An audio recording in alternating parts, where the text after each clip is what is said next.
একজন ওল্ড বাস লাভারের মুখ থেকে এই কথাটা তখনই বের হয় যখন সে তার প্রিয় ব্যানারটাকে হারিয়ে ফেলে।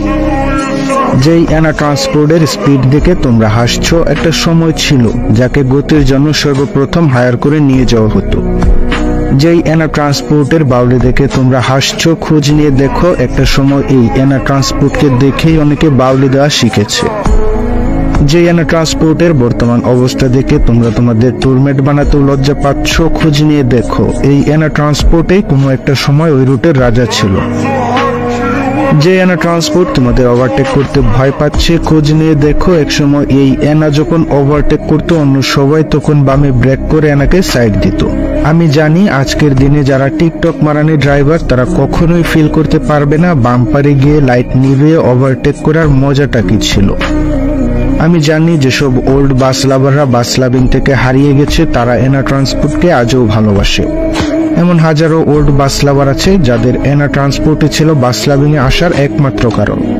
আমি জানি এমন অনেক বাস লাভার আছে যাদের ছবি তোলার প্রথম কারণও ছিল অ্যানা ট্রান্সপোর্ট। আজকের দিনের নতুন বাস লাভাররা বলে আমি অ্যানা ট্রান্সপোর্টকে প্রচুর ভালোবাসি, আর যারা ওল্ড বাস লাভার ছিল তারা বলে অ্যানা ট্রান্সপোর্ট আমার ইমোশন। একটা না দুইটা না অনেক কোটি বছর এই অ্যানা ট্রান্সপোর্টের সাথে কাটিয়ে দিয়েছি। অনেক ভালো ভালো বন্ধু পেয়েছি, আবার অনেক মানুষকে হারিয়েও ফেলেছি। আমি জানি এখনো অনেকেই অ্যানা ট্রান্সপোর্টের পাশে আছে সেই ইমোশনের জায়গা থেকে। সেলুট তাদেরকে। একটা না দুইটা না তিনটা না এতগুলো বছর যারা এই অ্যানা ট্রান্সপোর্টের সাথে জড়িয়ে আছে তাদের জন্য হিউজ রেসপেক্ট। আমি জানি না আজকের এই কথাগুলোর মাধ্যমে আমি কতগুলো মানুষের হৃদয়কে ছুঁতে পেরেছি, তবে আমার মতো হাজারো বাস লাভার আশা নিয়ে বসে থাকে শুধুমাত্র অ্যানা ট্রান্সপোর্টের ব্যাক করার আশায়। কতই না ভালো হতো যদি ফিরে পেতাম সেই পুরনো দিনগুলিকে যাদের জন্য এই অ্যানা ট্রান্সপোর্টকে ভালোবাসা।